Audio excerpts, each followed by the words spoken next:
I suppose we've been talking a lot about dry build, and as if everybody knows exactly what I'm on about, and I suppose we should go into a bit more detail on that, because it's a very, very important part of the process we do of building a car.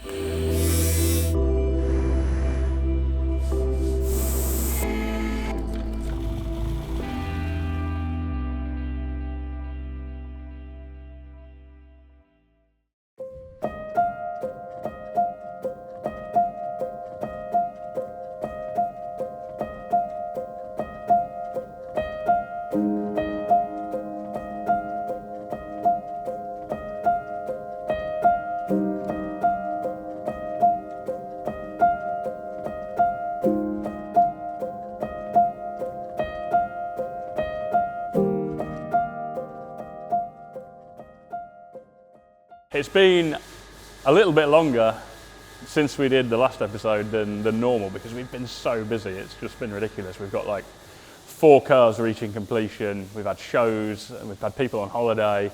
It's just been absolutely manic, so it's been a little longer. And also, annoyingly, because I've been so busy and stressed with other things, I've not been able to grab the camera as much as I would like to. So we've kind of missed a lot of the hands-on action on the car, which is annoying because we've actually done a hell of a lot of hands-on action on the car. Most obvious thing is the fact that it's not on the jig anymore. We had it on the jig for all the kind of geometry related stuff, all the stuff where we were taking a lot of structure out of the car. And that's all done now, and the car's kind of structurally sound, all the accurate stuff's done, so it's back off the jig. So we could get it onto this rotisserie, roll it over and access all the bits that we couldn't really access conveniently with it on the jig. So a lot of that's just grinding back welds, welding bits that we couldn't finish the welds on with it on the jig, or we didn't want to, because it's incredibly difficult welding upside down.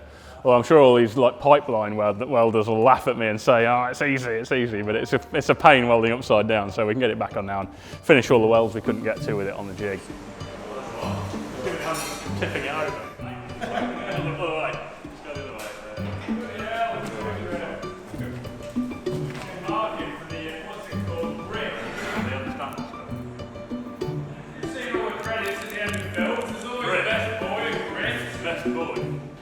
Yeah, I guess this is an interesting way to see it, because we've not been able to see it at this angle for a long while. So yeah, we've been going over just cleaning up all the welds and things that we couldn't really get to when it was the other way up. And there's various little sort of detailed jobs we've still got to do on the metalwork underneath. But it's nice to see it like this, and actually it's quite a good demonstration of how much metalwork's been changed on it. Because really, the chassis legs are original, and the back part of the boot floor, and the inner wings, and that's it. Kind of looking forward to getting this back in the blast room, blasting it all, doing that thermal zinc spray process that we're going to do on the underside, at which point it starts to really look like a new shell. How's it going, Nat? All right. Yeah. All right, we're another week nearly done. Have you been excited with the build so far, or was it just? I have. I'm looking forward now. I'm looking forward to the end of metalwork now. I've pretty much had my fill of metalwork on this one, and it would be nice to. It's going to be nice bolting some mechanical bits to it now.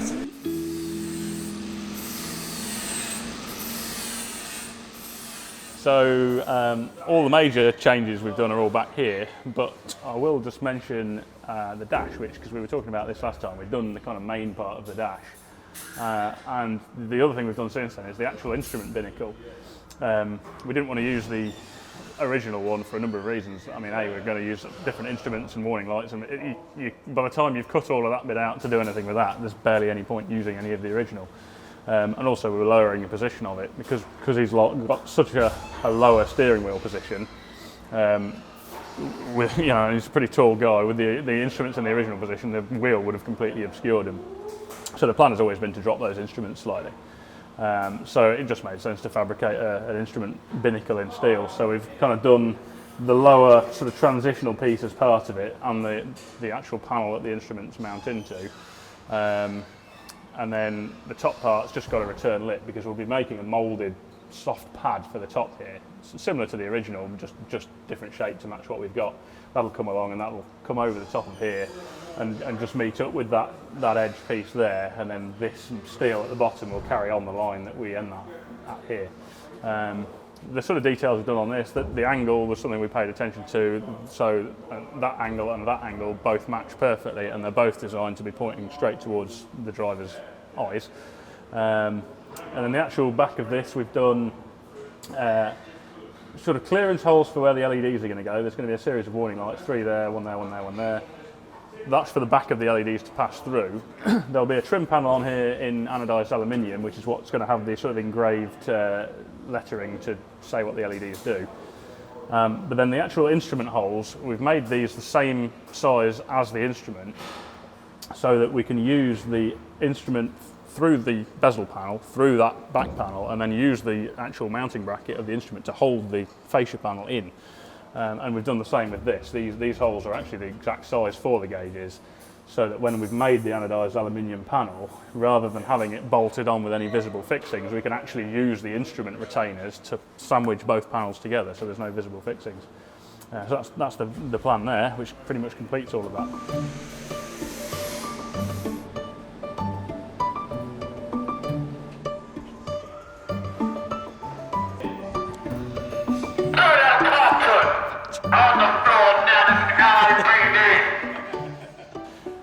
The biggie at the back is all of this structure here, which we were just cutting out last time.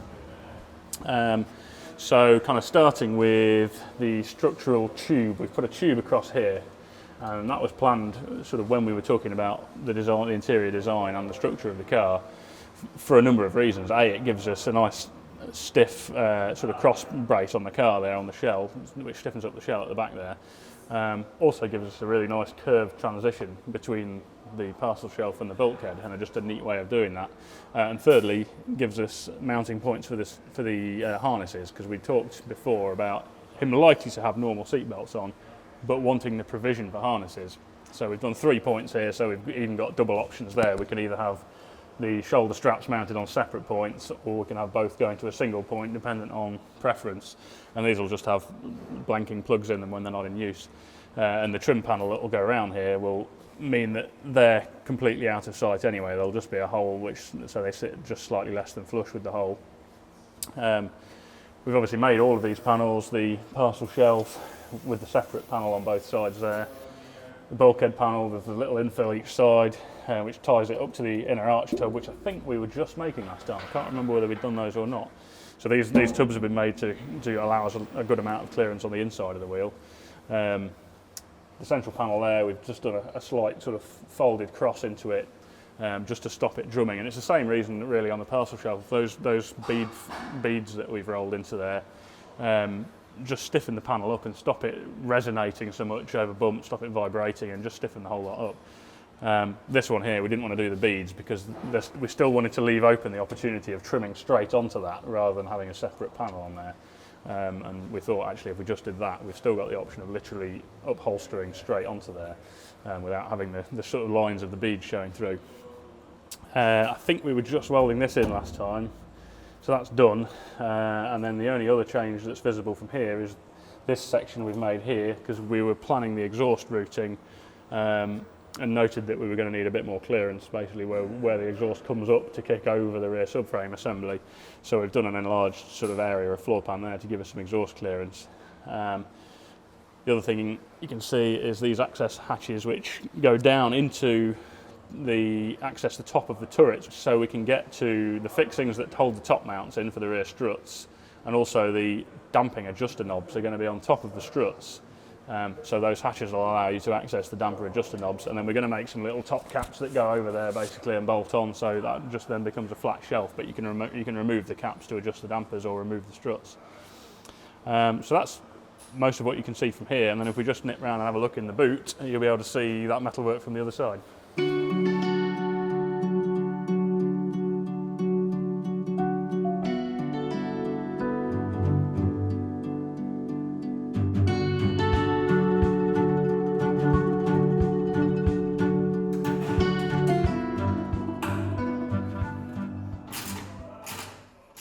From this side you can see sort of more of the structure and the more critical suspension related structure that we've been working on. predominantly the turrets here and here. And that was one of the critical reasons, again, why it needed to be on a jig, so we could actually make a sub-assembly which located the strut top mounts really accurately in relationship to the jig, which is obviously accurate in relation to all the other suspension mounting points. So we basically made a jig to hold the strut tops, and then fabricated the turrets themselves around that. They're then tied into that cross tube that we looked at the front there, so the whole lot kind of is just a really, really stiff structure. You've got the turrets going up, braced into that cross tube, with then the parcel shelf and the bulkhead tying it all together as well. In our opinion, this is just going to be an incredibly sort of rigid and stiff location for the rear suspension. At the top here you can see where we've added the sort of section that raises up to the parcel shelf, which is that cavity that we saw from the top, where you've got the adjuster knobs and the top mounts for the suspension there. So that's kind of what encloses in that area, so it's not just open into the boot, and that again was a case of trying to stiffen it all up. And then quite notably the entire floor area here on the sort of over axle area has been completely refabricated from scratch. There's various sections we've made here. There's like the main sort of floor section where again we've rolled some ribs in to stiffen it up and just make it look a bit prettier. I think this section here was actually the same press tool that Stu made for the bulkhead panel inside. But it just makes a nice job of it. And the reason for this is multiple again. A, it gives us clearance for the rear subframe. B, it gives us more clearance over here for the exhaust underneath. C, it gives us a flat plinth to rest the fuel tank on, because the fuel tank is going to be located here, keeping the weight nice and far forwards. And then lastly, the sort of lowered section in the middle there is going to allow clearance for a drop section in the middle of the fuel tank, which is where the inlet and outlet on the fuel tank will be, which basically gives you your anti-surge. So there's a kind of a captive pot in the bottom of the tank with only a small opening into it, which means all your cornering forces, braking, accelerating, the fuel can't really exit that pot. So you avoid, if you just had a tank without that in, corner hard with a half a tank of fuel, all the fuel goes to one side, and if your outlet of the tank is the other side, you get fuel starvation. So that's kind of incorporating provision for that at this stage. And then you can see that the arch tubs, the inner was the section we were working on last time. They were all finished and welded in. I think there's still a few more welds to do on these. And then we've since done the outer, which we put quite a lot of work into those to get the shape really far out and close to the quarter panel, all the way to its full height to give us maximum wheel clearance. So when the wheels, normally you've got the quarter panel here and the inner arch kind of cuts in much further away from the quarter, which means when the wheel travels up really high, there's a good chance of it hitting that. So what we've done, we actually used another outer arch repair panel and used that as the basis for the outer part of the arch tub, and then fabricated all the rest of it. But that means we've got the first part of it is almost the two panels together for quite a long way up. So we've just got as much wheel clearance as we can possibly get in there. I think that's pretty much in terms of the changes we've done in here. I say that as if it was a small amount of work. It was a fairly significant amount. Last time I realised we'd missed quite a, not particularly important, but a very obvious bit of metalwork, in that we've put these slots in the rear valance, which I never even mentioned last time. And this was something that Gordon was quite keen on, the detail. He wanted to add something to the rear of the car that was just a little different, a little something non-standard, just to put his own stamp on it.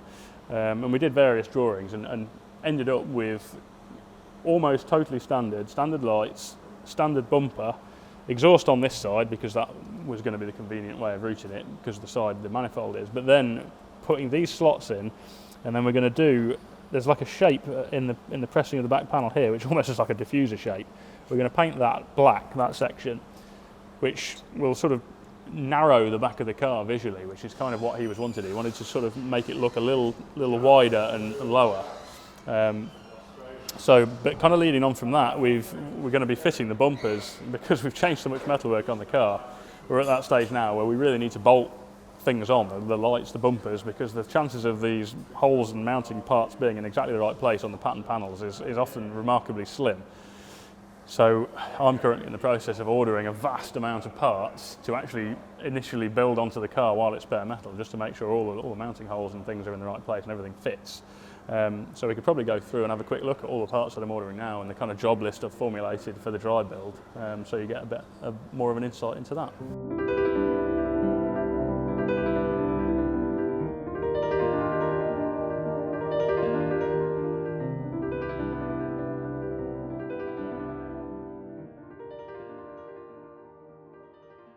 I suppose we've been talking a lot about dry build, and as if everybody knows exactly what I'm on about, and I suppose we should go into a bit more detail on that, because it's a very, very important part of the process we do of building a car. And the reason really for doing it is so that when we get a painted shell and we're building the car, we don't find sort of problems, unforeseen problems that mean we have to drill, cut, grind any part of the car. And on a sort of custom built car, it's amazing how many stumbling blocks you come across. And just even the standard stuff. So, you know, for instance, we've replaced lots of panels on the car. We've replaced the front panel, the rear panel. There's a prime example. The lights and grille mount into the front panel. The rear lights mount into the rear panel. They've been changed. And although they're replacement panels, you know full well with these things that stuff is not going to just bolt straight on. And I don't want to find after it's painted that, oh God, these headlight bolts don't quite line up. We've got to drill a hole through this front panel next to the one where it should have been. And you've got a random hole and then a drilled hole with no paint around it. So everything that might affect metalwork, we build onto the car while it's still bare metal before we paint it. Consequently, there's quite a lot of thinking on into that. And I mean, here's an example. Each of these jobs will probably break down into another one, but this is a rough job list I've done for the stuff we want to do in the dry build, which is quite a few jobs, and as I say, each of those is likely to then result in a few more. But it's things like fitting door handles. Well, we've done door skins on it. They are Escort door skins, and so supposedly the door handles will just bolt in, but will they really? And I don't want to find that out when it's painted. So fitting the door handles, fitting the quarter window frames. Again, we've reskinned the doors. There's a gap that frame has to fit into between the outer skin and the inner frame, and if we've somehow got that not quite right, I'm going to find out later that we've got to mash something to get the window frame in. So we want to find that out now if it doesn't fit. And that just goes on, you know, seals, the heater unit, and also, this is a biggie, making provision for all the wiring and plumbing. So not only making holes in bulkheads for where wiring or plumbing passes through, but also drilling the holes that we'll put threaded inserts in, which will actually attach the clips that mount the wiring, the clips that mount the plumbing. So when the shell's painted, we just put the riv nut in with a riv nut tool, and then we're ready to go. So that riv nut insert is going into a painted hole, so there's no bare metal involved. We're not drilling the painted shell and then exposing bare steel, which could rust later. And you know, you can see some of the parts we've got laid out here. So for example, headlights, we definitely want to try them, make sure the holes to mount these are in the right place. This is the beauty of working on an Escort. You get so much stuff new, it's amazing. Like some of the cars we work on, it's just an endless trauma of trying to find new old stock parts or refurbishing old parts. These are Sibby ones. You can get cheaper ones, but we thought on a build like this, we might as well go for the better made stuff. So Sibby lights, we'll try them. These are the little lip seals that go on the outside of the door where the window sits.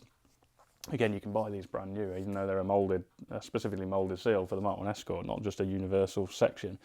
So we want to make sure that fits perfectly, and the gap between the outer skin and the window is nice, so it sits nicely against that seal.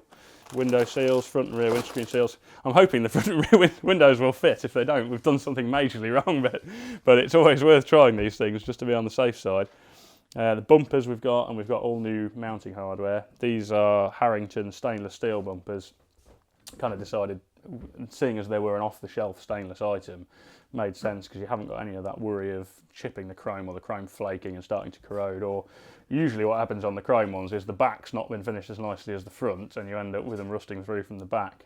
So they were just an off-the-shelf thing, and we've got all new brackets and hardware to mount them, which again we'll mock all that up now, because all of the bits that these mount to that have been changed around, the wings are replaced, and that's where the bolts go through on the end. Ultimately, with the dry builders, we end up with a car with engine, gearbox, axle, all the suspension bolted in, on its wheels and tyres, literally sitting on the floor like a finished car, with the seats in, with the steering wheel in, with the instruments in, so that Gordon can sit in it and say, you know, yes, I'm happy with that, and we can assess that everything fits correctly, that when it's a painted shell, all the parts are just going to bolt on. And I know this never actually happens. There will be something we've overlooked. There always is something. But the idea is that everything will just bolt on, and we'll have a beautiful painted shell with all the parts and no ragging of paint.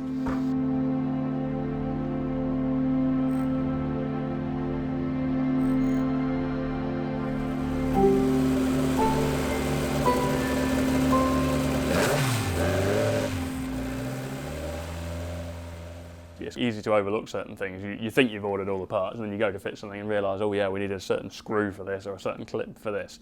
And then you have to go away and order that, and that takes time to arrive. So there's a little bit of that. But no, it shouldn't take that long. We're kind of in the latter stages of the metalwork now. At the minute, we're just tidying up welds on the underside, which we couldn't get to when the car was on the jig. We've got to do the rear chassis legs where we've cut them out where the turrets go through, and then we're making basically a box section that continues the chassis leg around the turret. That's the only remaining kind of key bit of metalwork. Then we're going to be pushing ahead with the dry build, doing any metalwork related to that, and then at that point, which I'm hoping will be probably 2 to 3 weeks from now. I think when's Gordon coming? Gordon's coming on the 27th, and it's the 7th today. So that tells you exactly we've got 3 weeks basically to get it totally dry built, and then at that point we'll strip it down, and hopefully it'll be ready to take through to start the prep for paint. The one thing we've probably not mentioned is we're going to do all the seam welding on the shell, because we want to, and this was something Gordon was very particular about, is making sure the shells are stiff as possible. So once we've done all the essential metalwork, we'll get the car on the rotisserie and go around every seam, and that will be TIG brazing stitches along all of the seams to basically stiffen up every seam on the car. And then once that's done, we'll blast the shell again, which will just completely strip all of the kind of outer coatings. We won't be stripping back all the epoxy primer that we've carefully put inside all the hidden areas, but all the outer stuff and all the welding scale, and it's just a great way to clean everything up and all the surface rust. And then we do a thermal sprayed zinc process on the underside of the car, where we've literally got an oxypropane gun with a solid wire of zinc fed into it, and it sprays molten zinc onto the underside of the shell, and that's kind of our ultimate corrosion protection system. And once we've done that, then it goes through to the body shop guys, and they'll start doing the seam sealing and basically doing all the groundwork to work towards painting it. So it's becoming pretty exciting time now. My kind of number one excitement is seeing it on its wheels. Really looking forward to Gordon coming over and seeing it, and hopefully, no doubt there'll be a bit of banter back and forth, and we'll probably have to do a few little tweaks and changes, but once we're all happy with it, then it's over to the body shop guys and watching it transform into paint, which is quite exciting.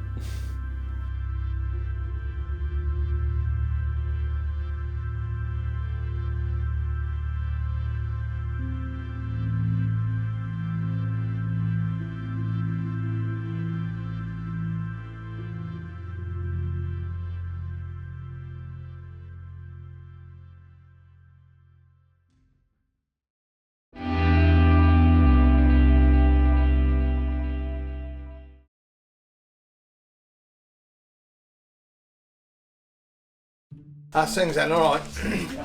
We're having some promotion stuff done. Well, no, we're following one of the builds. We're building a car for Gordon Murray, the McLaren designer. Oh, yeah. Yeah. So right. We've been doing a YouTube series following the progress of the build. Basically, this is going to be episode 7.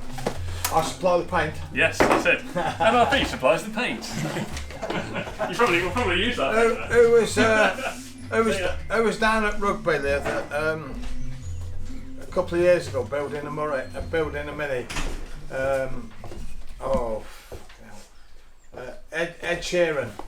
Ed Sheeran? You mean Ed China? Yeah, he was Ed Sheeran's a bit more musical there. Yeah,